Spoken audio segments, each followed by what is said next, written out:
All right.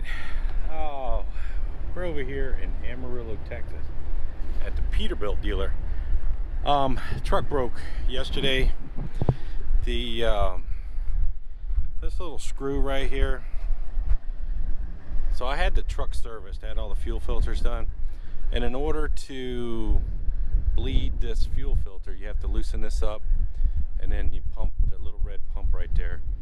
Anyway, this is stripped inside here. This is just kind of an aluminum housing there, and it's stripped. Sorry about that. And it's stripped. I don't know whose fault it was. I don't know if it was Speedco. I don't know if it was just old or what, but I made it over to New Mexico state line, which is 80 miles west of here, and you know what, let me get in the truck. The wind's blowing. Hang on one second. Okay, we're in the truck. So like I was saying, I left Speedco and it was okay. It was a little wet across the top there, which it usually is once I get that filter replaced. I made it over to the state line in New Mexico, and I was driving and I could smell diesel, and I was like, man, that diesel smells more than what it should smell.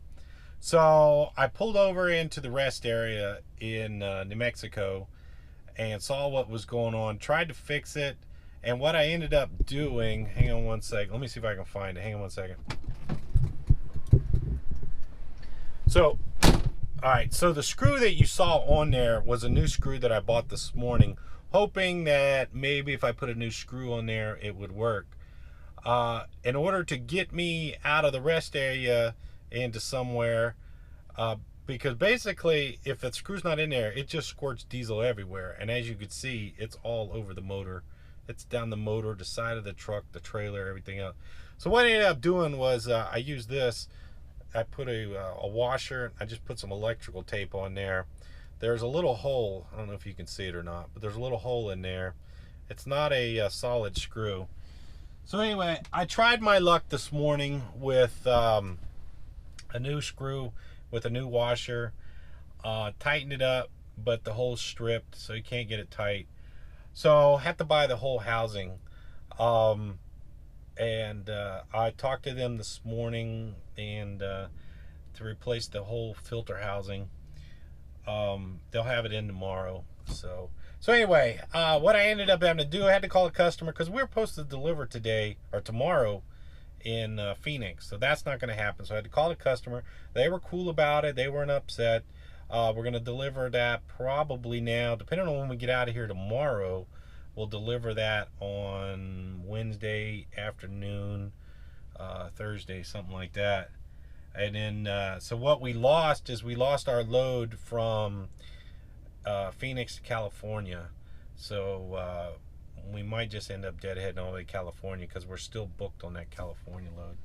So anyway, I'm going to end up getting a motel room tonight. They got a little shuttle service.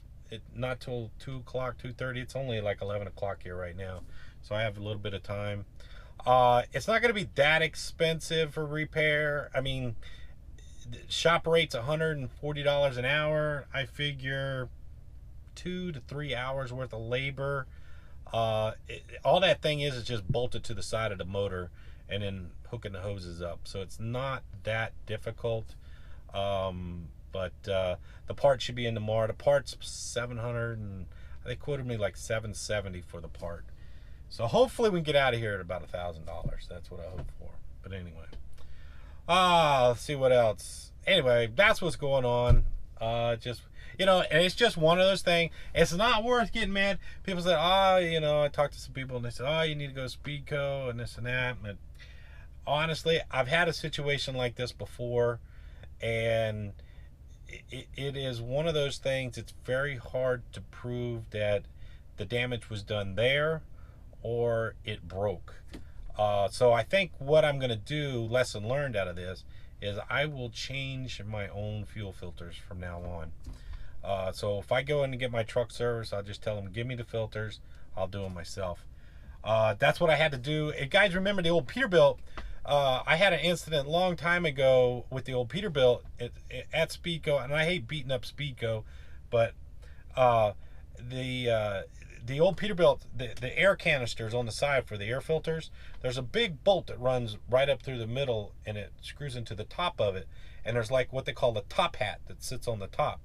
Well, I had my air filters replaced at Speedco, and they took that big bolt out, and when they were putting the bolt in for the new air filter, they cross-threaded the bolts, so they couldn't tighten it down and stripped it out, and that turned into one hell of a deal, because you can't drive the truck otherwise it's like driving around with no air filter on the truck.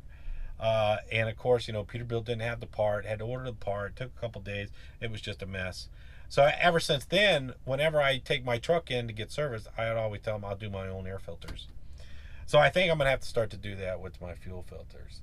And it's just, I don't know, it's just one of those things. So anyway, all right, I'm gonna edit this little video together. I have some other footage. If I have time, I shouldn't say I have time. If I have all the resources, I'm gonna grab my stuff and take it over to the motel. I'll see if I can put together a couple videos. But this one's gonna be quick. Once again, thanks for watching. We'll get rolling. I'll get you updated once we get this fixed. We gotta go truck wash and wash the whole truck and trailer, because it is soaked. It was 80 miles from where we came back, and it's been spraying diesel all over. So I gotta get the truck washed.